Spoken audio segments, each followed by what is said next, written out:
भगवान ने अवतार लेकर के तो उसका नाम मथुरा पड़ गया है। मथुरा का अर्थ है जहाँ पर भगवान के नाम का मंथन होता हो। हमारे दिलो दिमाग में भगवान का मंथन होता है तो इसी को मथुरा कहा गया है।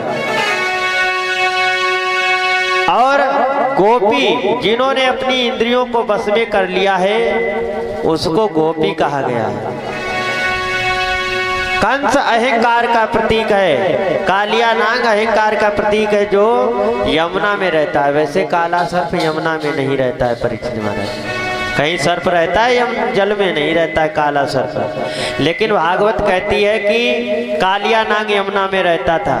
तो भागवत क्या झूठी है? झूठी नहीं है, क्योंकि ये रहस्यमयी है, अध्यात्म से भरी है।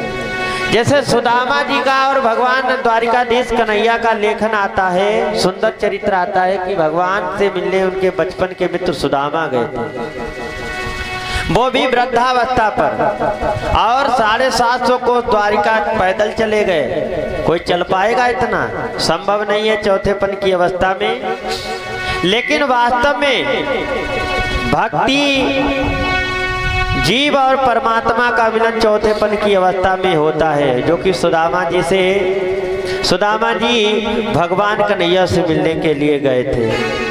तो बड़ी सुंदर कथा आप लोग श्रवण करेंगे। उससे पहले बड़ा सुंदर भजन सुनाएंगे उस समय का, जिस समय कहते हैं भगवान कन्हैया तो मथुरा के लिए चले जाते हैं गोपिकाओं को आश्वासन दे करके कि मैं आकर के परसों मिलूंगा।